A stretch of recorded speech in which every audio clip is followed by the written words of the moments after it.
Alam mo kasi mga kapatid, sa totoo lang, parang hindi naman sa pero para kasing yung mundo, medyo nilesen yung, yung meaning ng resurrection. Parang naging ordinaryong holiday na lang siya, ordinaryong nangyari na lang. Which is, alam niyo mga kapatid, sa totoo lang, kung merong event sa buong history ng mankind, ito dapat yung super talaga naman na napakalaki ng impact sa atin. Kaya naman, this morning, we're blessed here in Live in Christ Church. Kasi ang pag-uusapan po natin, ang title po nito ay The Power of Resurrection. Hallelujah. Ano po bang significance ng resurrection? Most of us here, even kami, nasanay po kami talaga noong mga panahon dati. Siguro noong di pa uso yung social media. Noong mga bata pa po kami. Na tuwing mahal na araw, kailangan tahimik lang. Tama po ba, no? Bawal maglaro. Bawal lumabas. Bawal maligo. Bawal magkasugat. Di raw gagaling. Patayan Diyos. Kailangan napakatahimik mo lang sa isang sulok, especially kapag Biyernes Santo. Ganun, nakasanayan natin eh. Tapos, dahil sa mga born again, banda-banda ron, nagiging swimming, outing. Sobrang naman. Hallelujah. Pero gusto ko pong sabihin sa inyo, yung oras ng kamatayan ng Jesus, Friday yun, ayun po yung isa sa pinakamaingay na nangyari sa buong mundo. Because the moment when Jesus Christ died, nagkaroon ng matinding pagyanig ng lupa, nagdilim ang buong, ng lahat nagdilim, nag-cloud, talagang napakaingay nangyari. Nabiyak yung temple, yung tabing na naghahati sa holy place at most holy place, napunit mula taas hanggang baba. At itong hindi alam ng karamihan. Nung namatay ang Panginoong Jesucristo, even the graves, yung mga sementeryo, naglabasan po yung mga patay. May nabuhay na mga righteous persons. Di natin alam yun, no? And the third day, nung ang Panginoong Jesus ay nabuhay ng muli, sabay-sabay po, nagpakita yung mga tao sa temple. Yung mga nabuhay. Ganon kalakas sa kapangyarihan ang naganap ng mga panahon na yun. Hallelujah. Kaya nga sabi ni Paul, na sana sabi mo na rin, ng ating pagiging Kristiyano, hindi lang basta makadalo ka ng linggo, makadalo ng Wednesday, masabi lang na born again, sabi tinanggap mong Panginoong Jesus, pero parang wala namang significant na nangyayari sa buhay mo, walang pagbabago nangyayari sa buhay mo. Sana maging katulad tayo ni Pablo. Sabi niya sa Philippians chapter 3 verses 10 to 11, ito po yung text natin. I want to know Christ. Meron po ba akong kasama na gustong makilala ang Panginoong Jesucristo? I want to know Christ, yes. To know the power of His resurrection. Hindi lang basta makilala si Kristo, kundi makilala, malaman yung kapangyarihan ng kanyang muling pagkabuhay. And participation in His sufferings, becoming like Him in His death, and so somehow attaining to the resurrection from the dead. Tagalogin po natin para maintindihan natin lalo. Ang tanging hangarin ko ngayon ay lubusang makilala si Kristo. Ano pa yung hangarin sa puso na meron ka? Wala pong problema dun eh. Pero si Paul sabi niya, bago yung verse na yan, inari niya ng kalugihan ng lahat ng bagay. Okay lang. Kayo na magaling, kayo na mayaman, kayo na lahat famous, kayo na yung sabi niya, inari ko ng kalugihan ng lahat ng bagay. Ang tanging hangarin ko ngayon ay lubusang makilala si Kristo. Teka lang ha. Grabe kasi si Pablo, martir yan eh. Ay hindi mo kasi naiintindihan. Hindi mo kasi naiintindihan. Nung sinabi niya na inari kong kalugihan ng lahat ng bagay, Ang gusto ko na lang ay makilala ng lubusan si Kristo, ang kapangyarihan ng kapangyarihan ng kanyang muling pagkabuhay. Ito po yung sinasabi sa parabola ng Panginoong Hesus, na merong isang tao na nakatagpo ng kayamanan sa isang bundok, at ang ginawa niya, ibinaon niya muli sa bundok na yon yung kayamanan, umuwi sa bahay niya, pinagbili ang lahat ng ari-arian niya, at binili yung bundok.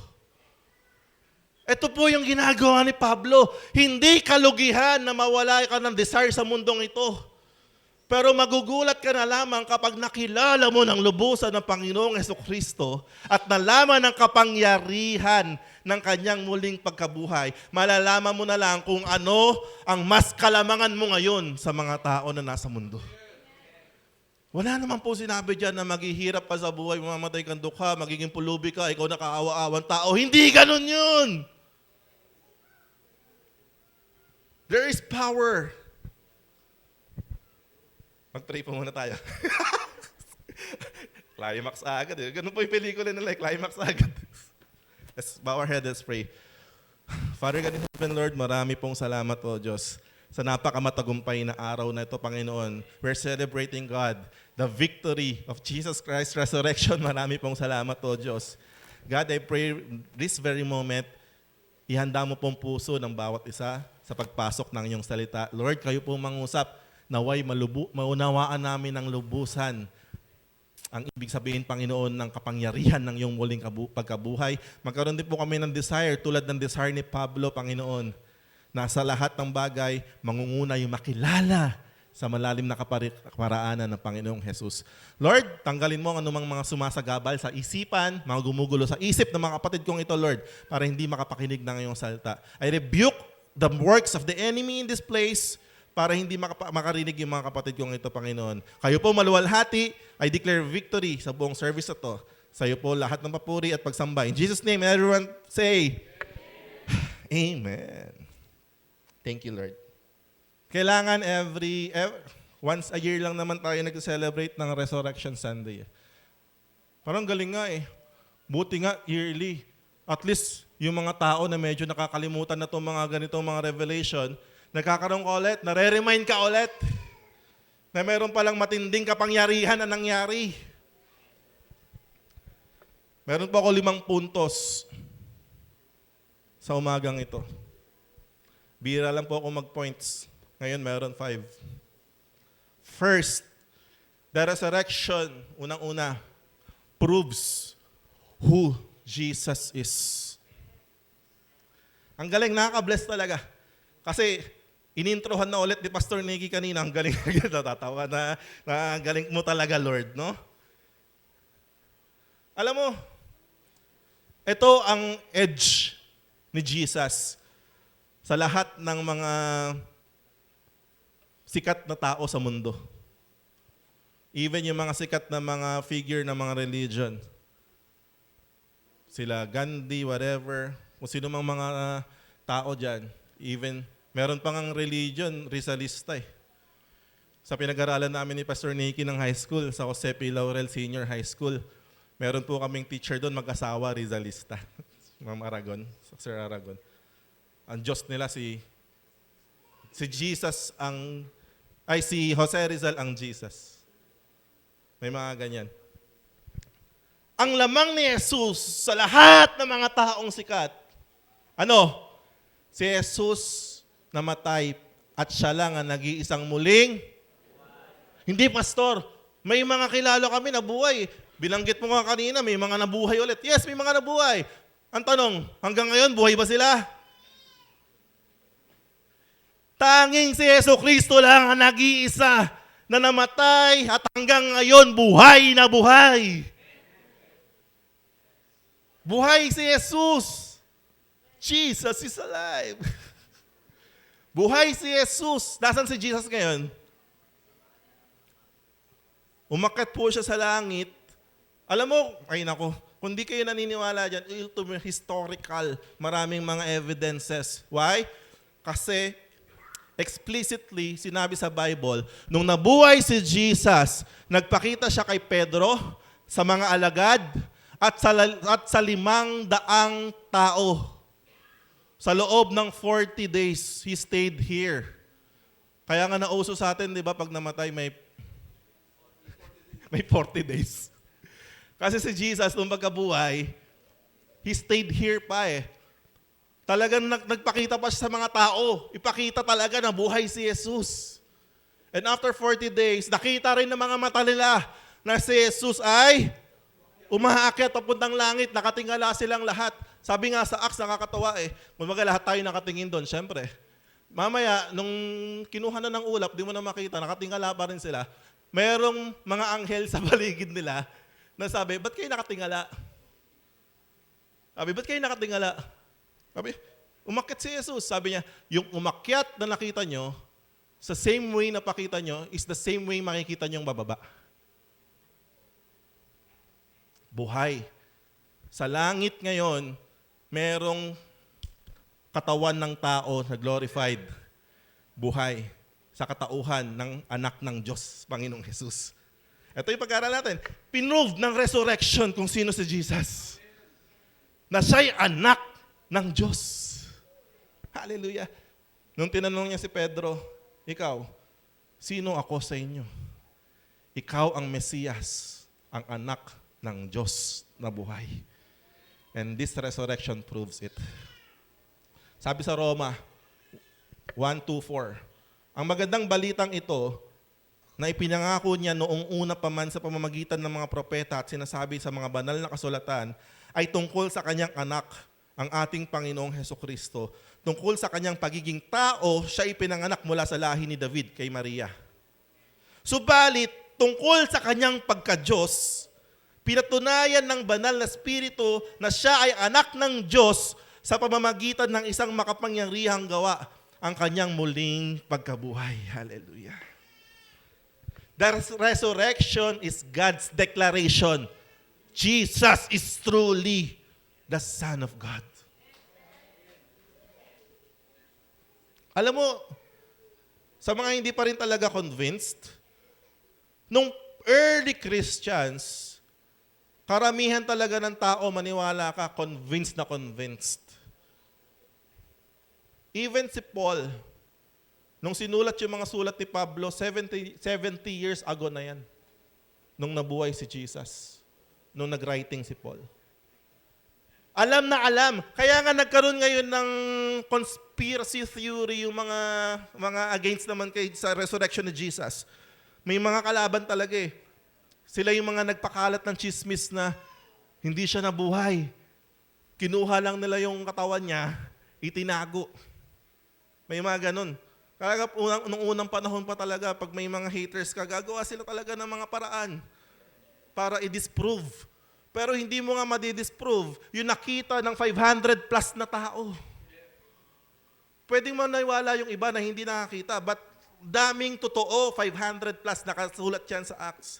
Nakakita na talagang nabuhay si Jesus. Ito pa malupit. Without resurrection, our faith is empty. Bali, para saan pa nananampalataya tayo kung hindi naman nabuhay si Jesus? Ano yun? Ganon din pala yun. Kung ang pinananampalatayaan mo, hindi naman Diyos na buhay, ganon din mangyayari sa'yo. Same lang. But because it happened to Jesus, it will also happen to us. Kaya nga po siya nagkatawang tao katulad natin. Yung unang Adan, failure. Amen?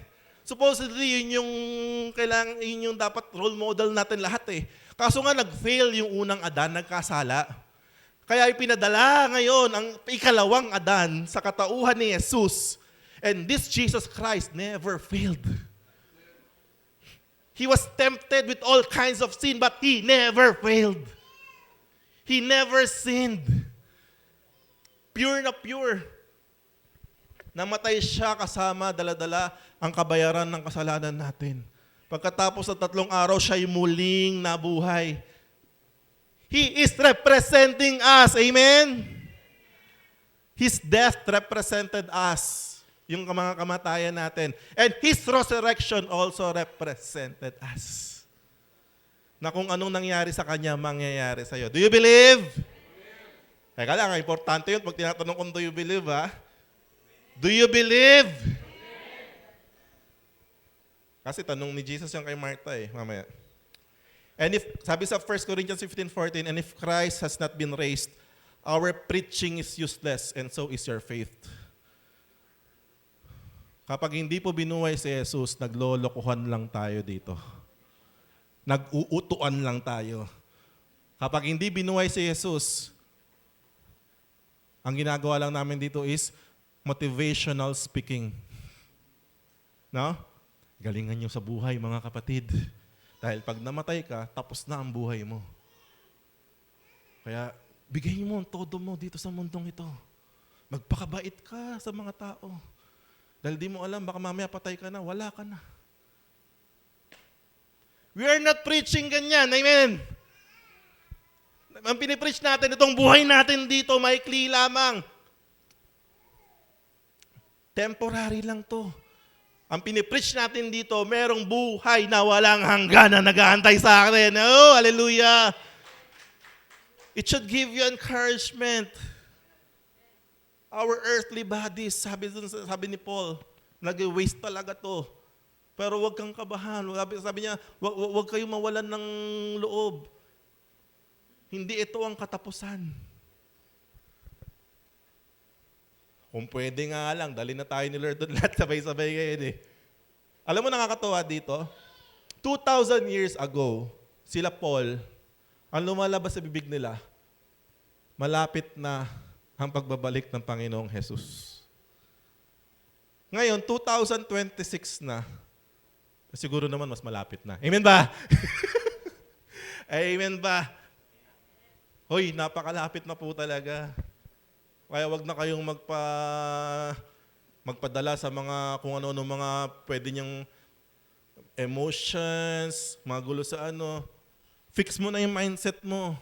Lord, mahirap man ngayon, pinagdadaanan, magulo man, pero napakalapit na ng pagbabalik mo, Lord. I will hold on to that. And habang hindi ka pa bumabalik, Lord, I will make the most out of the titirang panahon dito sa mundo.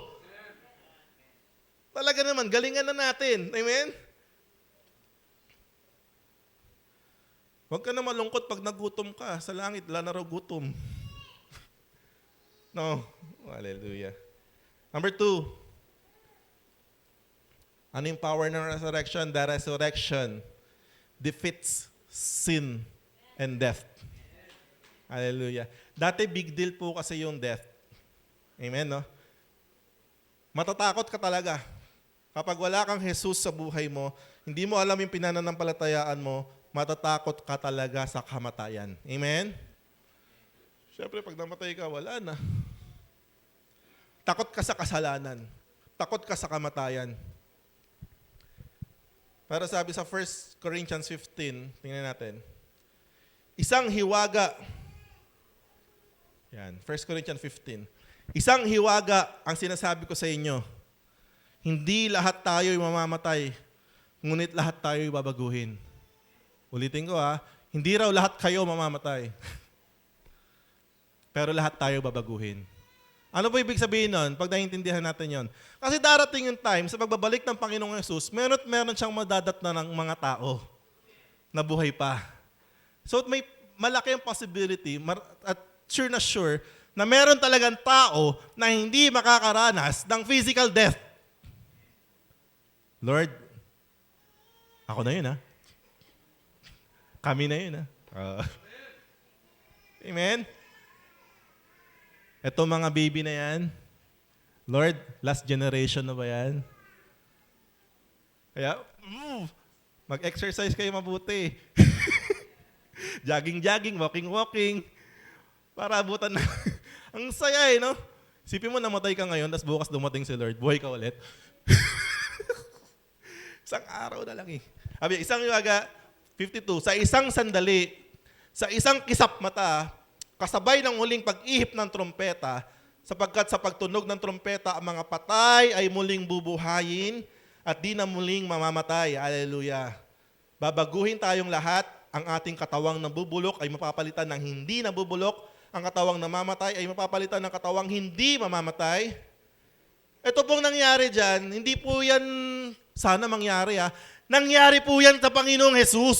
Ito yung nangyari kay Jesus na mangyayari din po sa atin. Kapag ang nabubulok ay napalitan na ng di nabubulok at ang may kamatayan ay napalitan na ng walang kamatayan, matutupad na ang sinasabi ng kasulatan na lupig na ang kamatayan. Palakpakan natin si Lord doon. Oh, hallelujah! Lubos na ang tagumpay.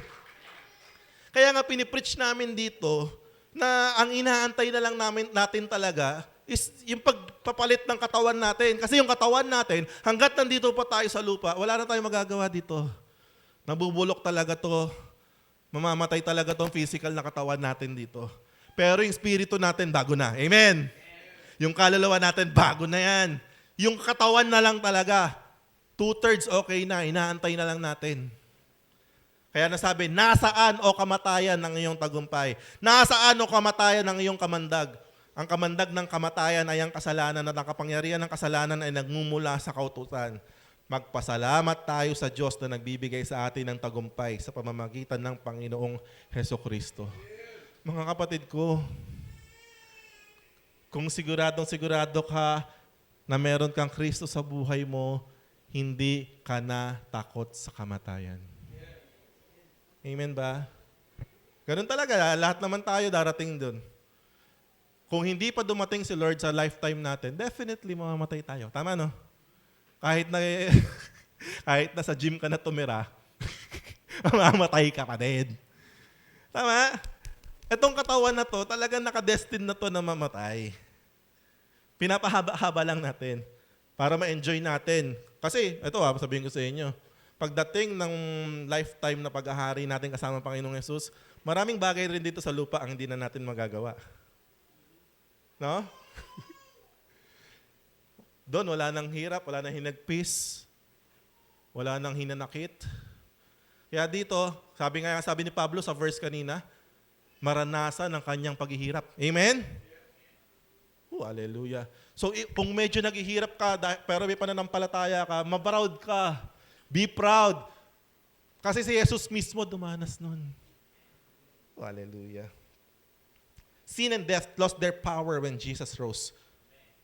Akala ni Satanas, nanalo na siya nung naipako si Kristo sa krus. Amen, no? Tuwan-tuwa si Satanas. Yes! Napatay ko ang anak ng Diyos! Hindi niya alam na sa kamatayan pala na yun ng Panginoong Yesus, natapos ang kanyang kapangyarihan. Ang kapangyarihan niya, sin and death. Magkasala ka. For the wages of sin is death. Magkasala ka, mamamatay ka. Magkasala ka, mamamatay ka. Magkasala ka, mamamatay ka. Namamayagpag siya But when this Jesus Christ rose from the dead, pinakita ng Diyos, o kamatayan, nasan ang iyong tagumpay?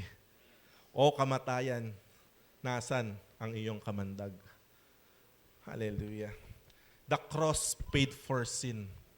Nakita niyo yung cross natin? Mukha ng cross, no?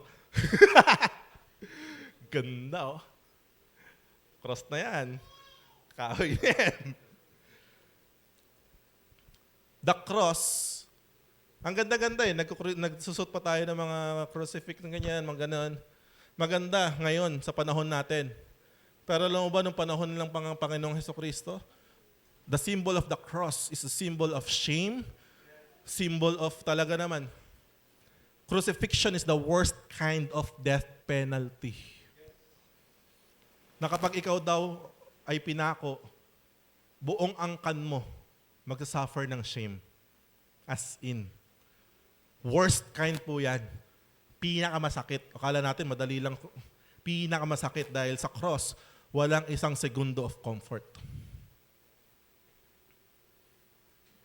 Nung pinako ang Panginoong Hesus sa cross ng Kalbaryo, dala-dala lahat ng kasalanan mo. Kaya tatanungin mo, Lord, paano mo tiniis yun? Paano mo kinaya yun? Alam mo, isa lang sagot ni Jesus dyan sa Hebrews chapter 12, verse 2. For the joy set before Him, He endured the cross. Ano yung joy na nakaset sa Kanya? Alam niya, kahit masakit to, kahit mahirap to, Dahil sa ginagawa kong ito, itong mga anak kong to, itong mga mahal kong to, hindi na mapapahamak sa impyerno. Hallelujah. Bayad na ang kasalanan mo. Hallelujah. Thank you, Lord. Kaya kinahaya ni Jesus yun. Now, namatay siya sa krus. Pero kung hindi siya nabuhay, baliwala lahat yun. Why? Ito kumain ka or may binili ka, may pinurchase ka na napakamahal. Proud na proud ka pa sa pinurchase mo. O kunwari, sila Daniel, pumunta ng Korea. Ang daming binili. Worth 1 million. Ang problema, hindi sila binigyan ng resibo. Okay ba yun, Yel? Kahit sure ka naman na nagbayad ka. Amen ba? Without the receipt, hindi mo ito pagmamalaki. Hindi mo ito masasabi na pag dumaan ka sa custom, inanapan ka ng resibo, inanapan ka The resurrection ay ang divine resibo ng Diyos. Hallelujah! Na totoo, na bayad na ang iyong kasalanan. Oh, thank you, Lord. The resurrection proved that the payment was accepted. Hindi tumalbog yung cheque, hindi nag-decline yung card. Check. 3 days bago na-clearing. Check. Bayad na ang kasalanan ni Elrico. Totoo. Papaldo tayong lahat. Ang ganda po talaga. Death is no longer the end. Church, listen. Death is no longer the end. Death is a doorway. Passage. Kaya nga ang turing ni Pablo sa mga namatay na mga Kristiyano, natutulog lang. Amen ba? So wag kayong masyadong malungkot. Ano bang pakiramdam ng natulog? Sino po ritong nakaramdam na ng tulog? Wag lang ngayon Lahat po tayo nakaramdam ng tulog. Ganon daw po ang pakiramdam ng namatay. Totoo. Tulog ka lang. Paggising mo, kita mo to, yung mga nakakomatos, kahit ilang taon na silang tulog, pagkagising nila, hindi nila alam ng haba na ng tulog nila. Tama, no? Same. Sa pagbabalik ng Panginoong Yesus, yung mga namatay na mga believers, magigising po lahat yan. Sabay-sabay bubuhayin yan. At ang pakiramdam nila, alam mo ko, no? Parang yung pakiramdam lang kahapon. Kaya nga, mamatay man tayo lahat ngayon, physically, the next time your eyes will open, you will see the glory of our King, our Lord Jesus. Death, hindi na yan. Pero kung wala kang Jesus sa puso mo, hindi ka mananampalataya ng Panginoong Jesus. Ganun din, huwag kang mag-alala, bubuhayin ka din. Bubuhayin daw din po yung mga hindi tumanggap sa Panginoong Jesus. Kaso nga lang, pagkabuhay po sa inyo, no? Kanino kaya yun? Pagkabuhay po sa inyo, mga hindi tumanggap kay Jesus, kami, buhay na walang hanggan. Kayo, no? Parang meron talaga, no? Kayo, mga di tumanggap kay Lord, pagkabuhay daw po, walang hanggang parusa sa... Hindi po ito pananakot. Tama mo ba? Hindi po pananakot yun. Napakalaki na, napakaraming panahon tayong binibigyan ng chance ng Diyos. Amen ba, no? Kaya huwag nyo nang tigasan yung mga puso ninyo. Huwag nyo sabihin, hindi, matagal pa darating si Lord. Saka na ako dyan kapag Sabi sa Romans 6:9, alam nating si Kristo na muling binuhay ay hindi na muling mamamatay. Wala nang kapangyarihan sa Kanya ang kamatayan. Hey, dahil kay Kristo, you are no longer a slave to sin. Kaya wag mo sasabihin na hindi mo kayang pagtagumpayan yung kasalanan na yan. Ayaw mo lang. Dati wala kang kalakas. Malakas ang kasalanan, talaga naman. Mahina ka, wala kang kakayanan. But ngayon, because of Jesus' resurrection, you have now the power to overcome sin.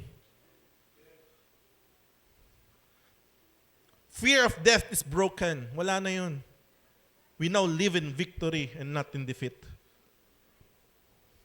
Mindset ba? Mindset. Baguhin mo yung takbo ng isip mo. Tanggalin mo na yung isip na tao lang ako. Hindi ganun yun. Tao lang ako, pastor. Talagang nadadarang, natutokso. Baguhin mo yung mindset mo. I-align mo sa mindset ng Diyos. You have now the power. Try mo. Try mo kasi. Subukan nyo mga kapatid ko. Pag meron kayong hindi pa na-overcome sa buhay ninyo, hindi nyo ma-overcome, niloloko lang kayo ng demonyo kasi. Sinasabi, hindi mo pa rin kaya, hindi mo pa rin kaya. Alam mo yung analogy na nakakulong ka, tapos binuksan na yung kulungan, bukas na, pero ayaw mong lumabas. Oh, hallelujah. Number 3. Ito na. The resurrection gives us new life. Bagong buhay. Dito na po talaga tayo magkakaroon ng differentiation.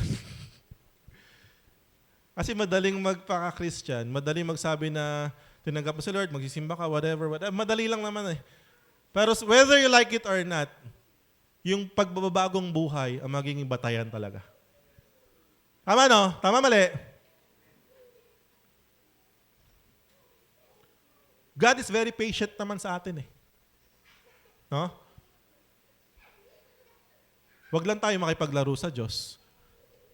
Hindi natin maloloko ang Diyos. Tama, no? We are therefore buried with Him through baptism into death, sabi sa Romans 6:4, that just as Christ was raised from the dead through the glory of the Father, we too may live a new life. Binuhay tayong muli para mabuhay sa bagong buhay. Amen? Hindi natin maloloko ang Diyos, maniwala ka. Kaya nga yung biruan dati, uy, na-born again na yung born again.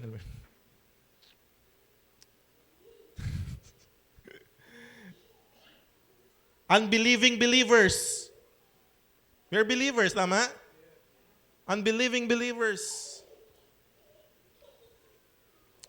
We are raised to walk in newness of life. Our old identity is gone, and new creation begins.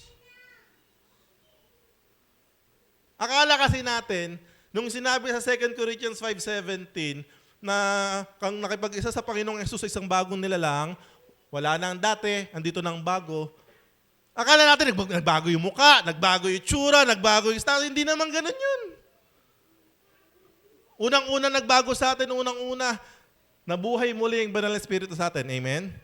Now we have, meron na eh, may conviction na eh.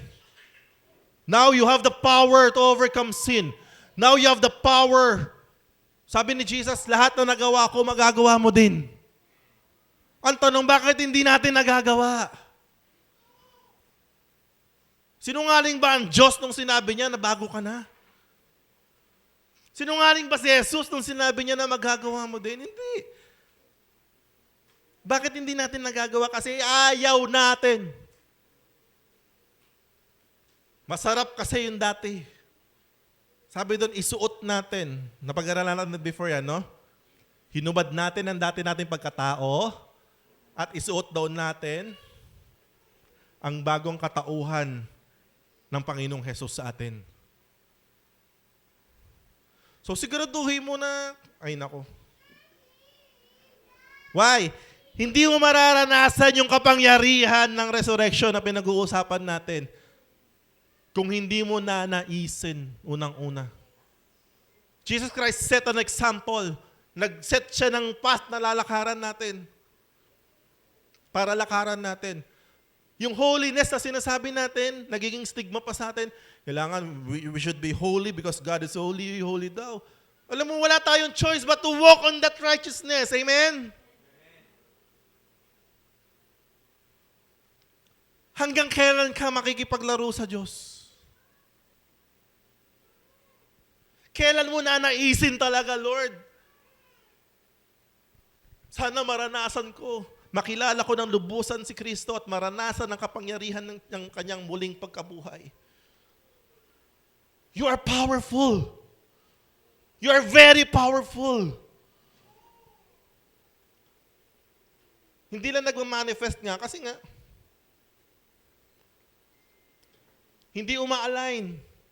Kumbaga, you have the power pero hindi nagtutugma. Kailangan mag-align yung power. Napakasimple lang.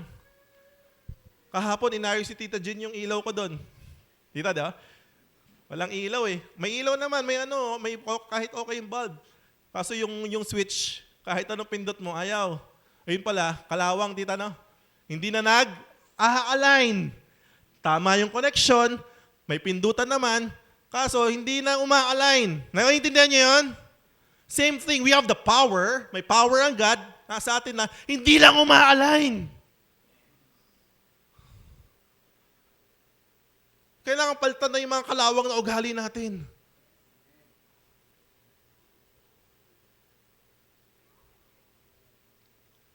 Hallelujah kayo. Di ako galit ha. Siyempre, pastor kami. Kaya nga tawag sa preaching sermon. Tama, no?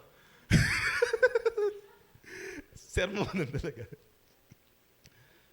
Hallelujah. Thank you, Lord. Dahil yung number 4, the resurrection gave us power to live. Ito na, sunod-sunod yan. You will never experience that power to live. Kung unang una, you will never wear the new you. Amen, no? Sabi ko, you can never pour new wine to old wineskin. No? Kaya wala mangyari-yari. Bago yung anointing, bago yung power, kaso yung sisidlan luma. Ano na mangyayari doon? Sayang parehas. Sabi ni Jesus, sayang parehas. Why? The old wineskin mag-expand, mag-burst. Ang kawawa doon, yung sinalin na alak, natapon din. Amen? Hanggang kailan mo sasayangin yung kapangyarihan ng Diyos na nasa iyo? You have the power. Sabi ni Jesus, you shall lay your hands to the sick and they shall recover. You have the power to command evil spirit. Sa isang salita lang ng Panginoong Jesus, tigil, shalom, tumigil yung bagyo. Hallelujah. Sa isang sigaw ni Jesus, Lazarus, labas. And the same power that raised Christ from the dead lives in you. Mukha lang po akong galit pero sinishake ko lang yung mga nasa loob ng mga spirit natin. Kita mo, tuwan-tuwa yung spirit mo. Yan, preach it brother, preach it brother. Preach mo dito sa katawan ko yan. Hallelujah. Sabi sa Ephesians 1:19, ang ganda nito. I also pray that you will understand. Marami kasi hindi na-understand. I also pray that you will understand. Lord, I also pray that we all understand. Ano raw? The incredible greatness of God's power for us who believe Him. Hallelujah. The incredible greatness of God's power for us, for you. Do you believe? Sabi ko sa'yo, napaka-importante yung tanong kung do you believe eh. Do you believe? Nagsisimula na dyan, no? Who believe Him. Meron daw incredible greatness of God's power for those who believe Him. Do you believe? This is the same mighty power that raised Christ from the dead and seated Him in the place of honor at God's right hand in the heavenly realms. The same power, kanina ko pa sinasabi to, that raised Jesus is working in us. Hindi ka basta-basta lang. Hindi ka just lang. Totoo. You are far more than that. You are far more than that. Huwag mo maliitin yung sarili mo. You are far more than that. Mas marami kang magagawa pa.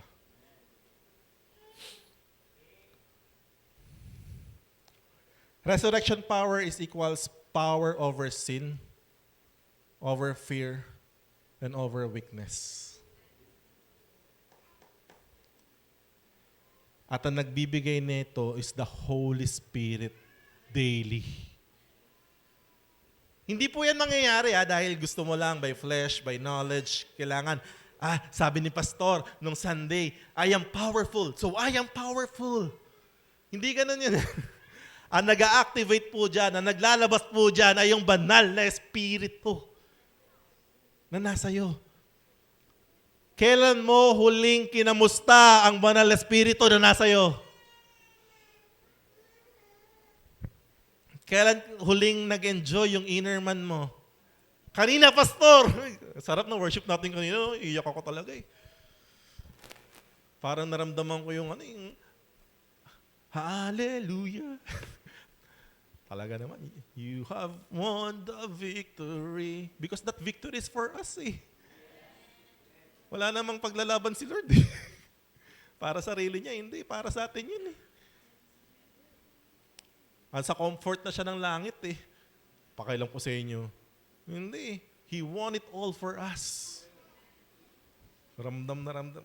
Kita nyo to Every time we worship, thick in presence, your inner man is so satisfied, no?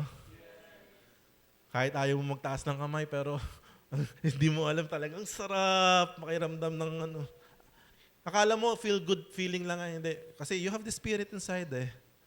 No? Sabi ko nga unti-unti, try mo unti-unti. Pag andyan sa moment na yun, taas mo yung kamay mo pa unti-unti, isa-isa. Magugulat ka, para may nagre-release dyan. Psh! Mga hockey na lumalabas dyan. Conqueror sa hockey yan. Totoo! Though wala naman problema kung kim-kim ka lang, kasi heart naman tinitingnan ni Lord eh. Pero kasi ikaw yung demonstration mo, raising your hand is a sign of surrender kasi. Oh, hallelujah. Tapos, susunod, try mo na lumuhod. Try mo na tumirapa. Try mo na tumalon. Oh, hallelujah. Tuwan-tuwa yung spirit mo, maniwala ka. Amen? Saan pa masaya yung spirit? Tuwing nakakarinig ng mga salita ng Diyos. Amen po ba? Kasi sabi, hindi lamang sa tinapay na mabuhay ang tao, kundi sa bawat salita na mamumutawi sa bibig ng Diyos. Word of God. Every time we listen sa word ng Lord, di ba, yung mga spirit natin gumagaan? Sampa, every time we pray. Every time we pray. Ano nangyayari sa atin? Every time we pray, inaantok. Why? Flesh yun. Yung flesh gusto matulog.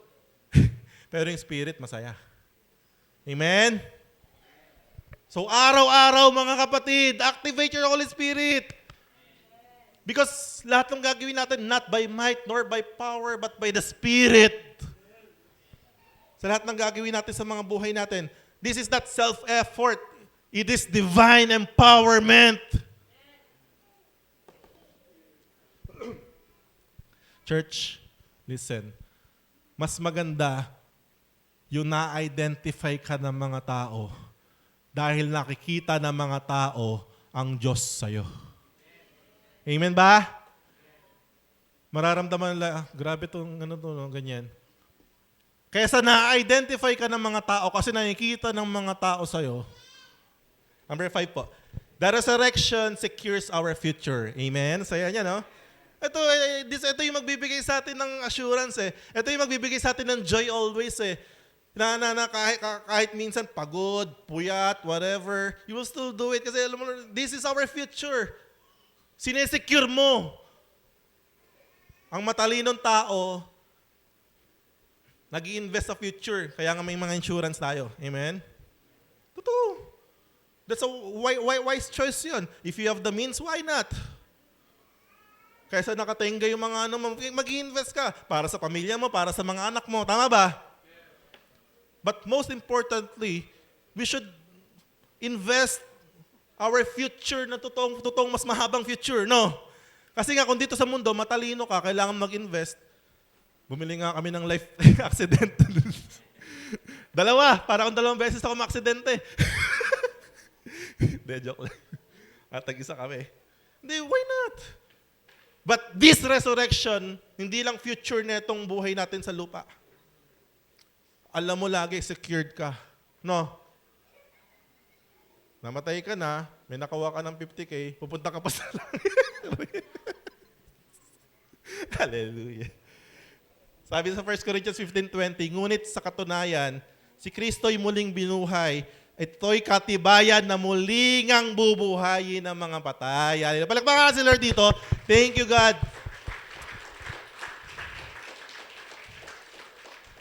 Sabi nung, nakalimutan ko na yung sa TNO, yung in-check dito, no? Yung ikinulong siya sa Bartolina ng ilang taon. Kalimutan ko na yung pangalan nun. Na lahat daw ng ikinukulong sa kulungan na yon. Kasi nasubukan niya na tumira sa kahon, yung walang liwanag.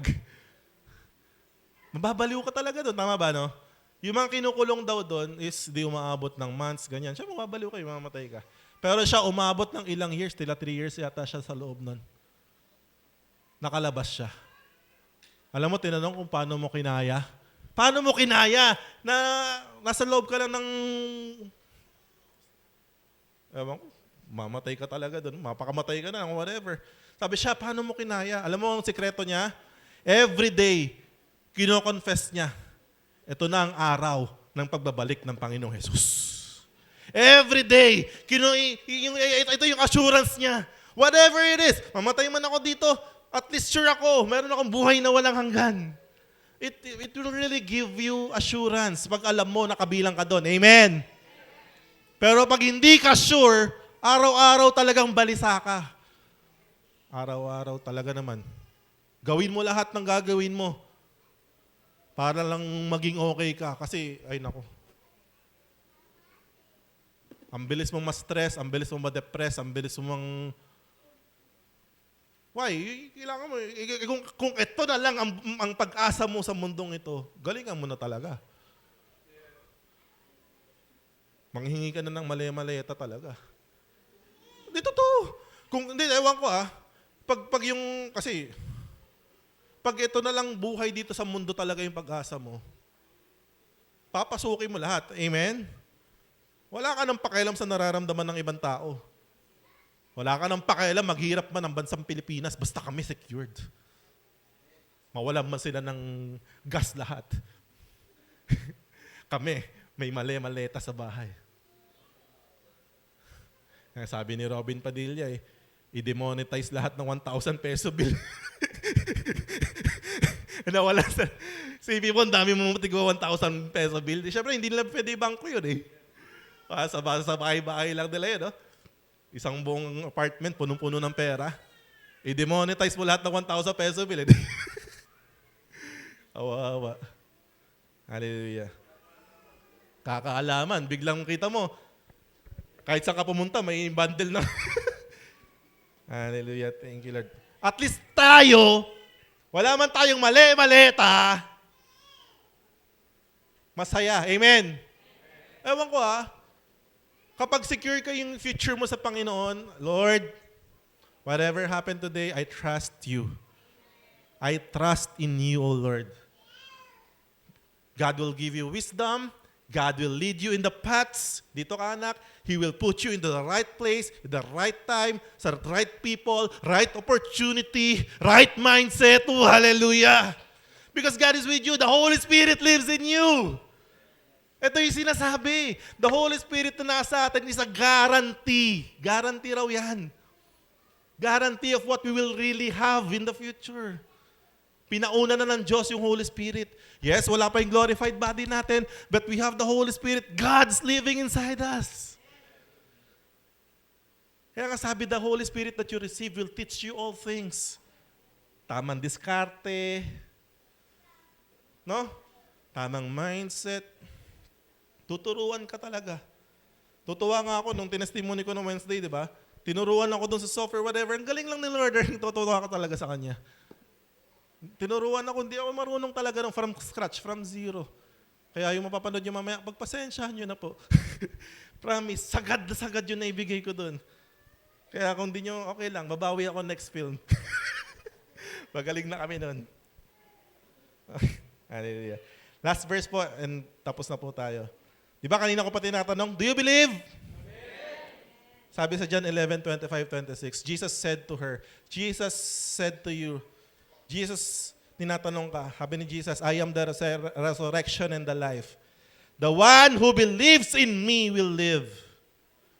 even though they die. And whoever lives by believing in me will never die. Do you believe this? Kaya kanina ko pa tinatanong yung do you believe? Kasi tanong ni Jesus yan, do you believe? So if you believe, you can do miracles. If you believe. Hallelujah. Maniwala lang. Amen po ba, no?